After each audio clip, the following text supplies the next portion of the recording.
Hello everyone, and welcome back to another exciting episode of Let's Analyze! Today, we're going to analyze the new boring legendary Hector, who proudly proclaims how sitting on some throne isn't his style. No, you know what his style is? Being an Armads wielding green refrigerator with a distant counter. You know, just Armads. I have a feeling that the developers might, just maybe, just a little teeny tiny bit, have a bit of a bias for Blazing Blade. What? Ellie Wood? Who's that? Oh, the guy with the giant eyeballs? Yeah, he's an asshole. He just left our hero Hector to die instead of coming here in a wheelchair and shoot people down with his eye beams like a miniature mobile laser turret or something. You know, I actually kind of feel bad for him. He's always the odd man out. His friend Hector and Lynn gets like 4 or 5 ults while he just kind of sits there getting cucked with a Tempest Trial ult I'll never see use. But hey, at least they fix his eyeballs. Oh, ha, ha. Alright, okay, so let's get back to the topic at hand. So, Legendary Hector comes with Thunder Armads. This fun little toy allows Hector to outright ignore enemy follow-up attacks. Sure, there's a requirement, but you can pretty much just ignore that because you will almost always outnumber the enemy when you bait an attack. You know what this is? This is an outright power creep of Merp's primary ability, which I didn't quite think would be possible so soon, considering that Mirth herself is not exactly a weak Generation 1 unit with small penis. Freed from needing 5 more defense than his target, Hector is now completely immune to all follow-up attacks, though I suppose at the very least he doesn't target weak spots against ranged units, but ranged units tend to not be very beefy anyhow, so that's really not a factor. So I think what would be a better comparison would be between Hector's himself.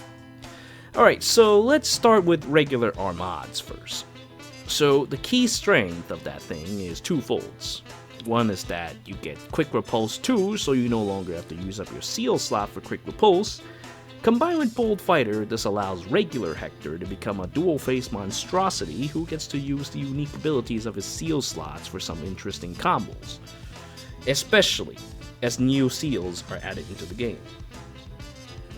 For example, if Desperation Seal comes out, this will allow Bold Fighter Hector to strike twice before any counterattacks.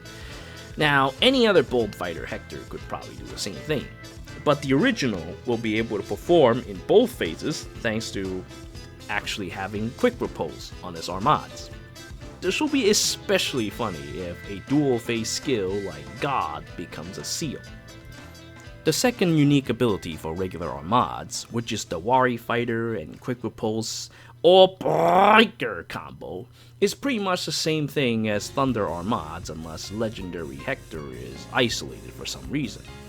Legendary Hector has the regular beat there though, because he can still use Bold Fighter and Quick Repulse Seal to dual phase while still avoiding doubles rather than just the enemy phase. I think that's probably the strongest setup Legendary Hector has to offer. Comparing the two, I think Thunder Armads has an advantage. However, as more seals enter the game, I think regular Armads has more potential to do more unique and violent things. As for Berserk Armads, I think that the ability to run Double Wrath and Moonbow or Glimmer to rip someone apart in a single counterattack is a scarier thing than simply avoiding a double attack. If you're not satisfied with that, you can run Quick Impulse and use Bonfire for an even more single counterattack destruction.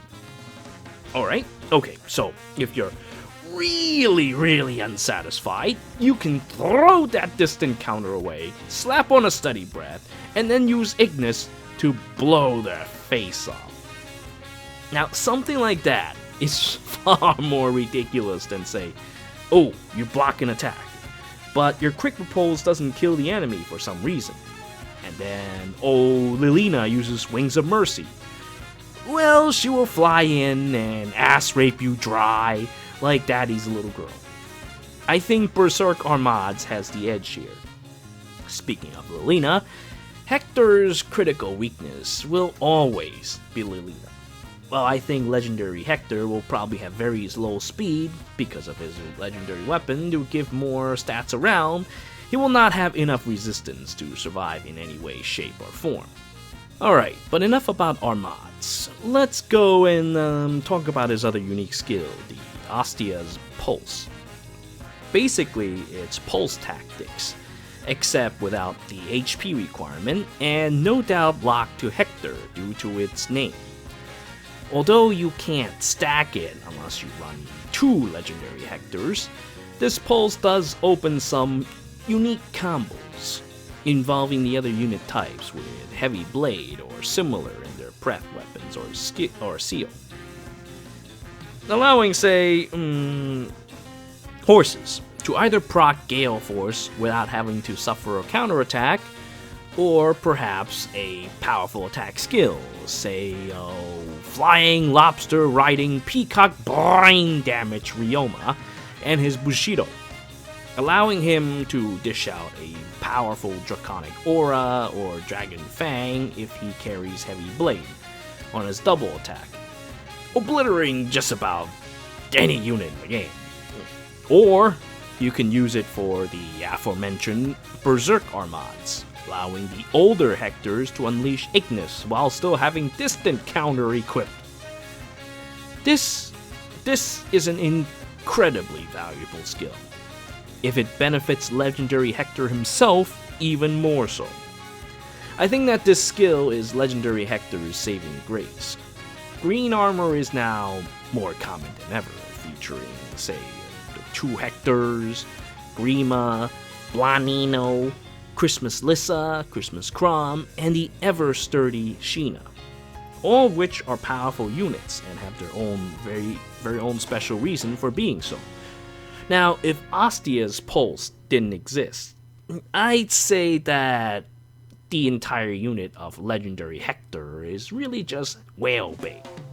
Whale bait to get whales to score first place in the arena assault during fire seasons, which, by the way, is a complete waste of money and effort.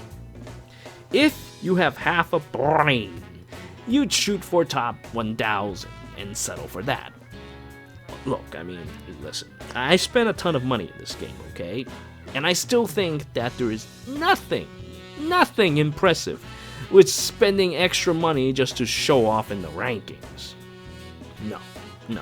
To me, the real meat of this game is mechanics. There is beauty in this game, and this stupid arena score based on BST, or base stats, stifles it. Super high tier arena nowadays is really just a bunch of armor squirming about. And you know what? I, for one, am sick and tired of it. I want to see some crazy mages in the arena. I want to see horses in the arena. Right now, unless I purposely lower my score, I only see armor. I'm really sick and tired of it. They really need to get rid of this scoring based on BST. Scoring on merges, fine, I can deal with that. But I'm so tired of seeing the same units over and over and over again if I want to score high. That is why I tend to lower my scores and skirt like, say, 730 points or less so that I can see more unique builds. I'll actually make a video about some of the unique teams I have seen. They will no doubt give you brain damage. But alas, I digress. In conclusion, I am thankful that Legendary Hector has something unique besides his blessing that he can bring to other unit types, allowing them to perform feats that they normally wouldn't be able to. And otherwise, he's just yet another incredibly lazy alt like Ike by Intelligent Systems to suck your money with. Alright, so now that we're done with Hector's analysis, let's talk about the banner proper. So in terms of red, we have Super Magic Ike, Christmas Starja, and Leaf. Super Magic Ike is fine as warding Breath Fodder or Merge. Attack Blessing is always welcome if you want to stack that instead. Now, Christmas Starja is a strong tank and can even go on the offense with Bolt Fighter. But to me, she's really just close counter and vengeful fighter fodder. Though if you happen to be working on, say, a Sophia or a similar red mage, you can transfer Candlebra and close counter at the same time, allowing Sophia to become an even better enemy face mage. Meanwhile, Leaf doesn't really provide anything of note except drive attack. He's okay as a unit. He does have some tricks you can take advantage of, like his Light Brand and Steroid Drink. But unfortunately for him, Carla just kind of shows up and just destroyed him in every category possible. So yeah, rip Leaf. In general though, if you're not looking for merges, I say the only real treasure here is Starja. Ike is already free and Leaf is kind of and keeps mostly to himself, so whatever. As for blue, I think Legendary Ephraim is a fine unit. L.A. Lin is great to get attack and speed bond off of, while Morgan Freeman is a great flyer mage that you can either invest into a powerful bomber with, say, old Blade Tome or something, or you can just use her to get Blar Serpent off of, so that you can build some crazy guard bow-esque blue mage. Maybe you can do that to Odin or something. That'd be interesting. Anyway, it's a fun little toy. So blue is not a bad color to pull from. You'll get some decent choices with that. Then we have green for Hector. And then you have Mirth, who is also a very powerful unit. And then we have Bike, well known for being a steady breath fodder, though he is an amazing unit in of himself. All three of these units are excellent units who enjoy tossing their speed away for different ways to deal with double attacks. While as fodders, they have Distant Counter, Home Dragon, and Steady Breath. So I think that, yeah, without a doubt, this is definitely the best color for this banner. And finally, we have colorless. Grima is great as a unit. Roy is, he can run Brave Bow and Guard Bow pretty well due to tossing away all his speed and putting it in everywhere else. Meanwhile, Dark Overlord Elise is the strongest healer in the entire game. If you summon for colorless, you are summoning for the units, as none of them are really that great as fathers go.